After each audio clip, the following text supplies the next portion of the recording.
walk through history of ambient music. It's hard to believe that where we are now, 1920s Paris, is where ambient music began, which if you were going to put another word to it, might be background music. Background music doesn't really encapsulate the full seriousness of what ambient music is.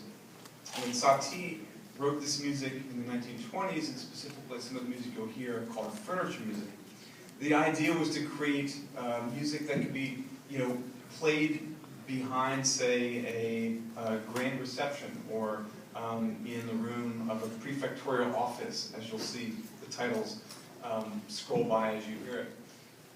John Cage found this music and really popularized it, and people like Brian Eno, some of which you heard out in the main room when you walked in.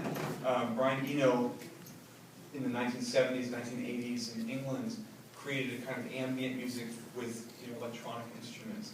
So what you've heard when you came in was music of the past 30 years. You heard Brian Eno, who is sort of the founder of the ambient music movement, the English composer who coined the term.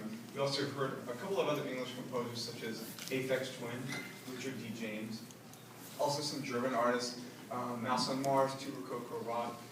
These were kind of mixed in with both sort of added in the spirit of ambient music, mixing them together and also by themselves. The middle room that you walked through as you got here was 1970s California. So 1970s California was where you had people like Lamont Young and Steve Reich and Terry Riley taking this idea of music that creates a kind of hypnotic state through texture, through rhythm, through harmony, and uses large spans of time. So you heard first Steve Reich drumming from Third Coast Percussion from Chicago, one of the leading percussion ensembles in the country.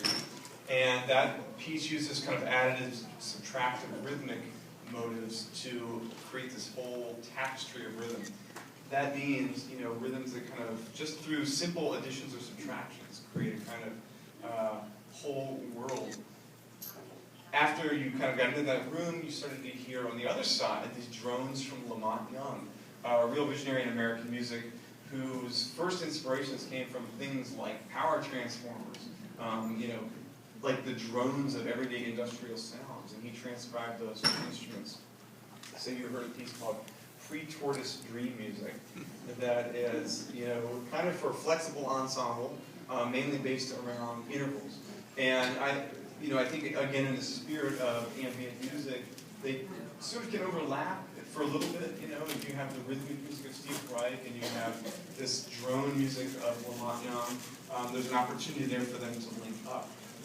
As you came in here, you heard the music of Eric Satie, who, as the leading member of this kind of nebulous Parisian group called Les Six, coined the term furniture music, the music that would kind of be around us as we hang out. It's the first time music was given a name as kind of, accompaniment to modern life. I'm sure there is a deeper history still back through court music, if you really look into it.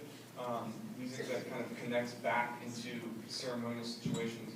What's interesting is that it all relates. The music of Eric Satie via John Cage connected to Brian Eno and Steve Reich.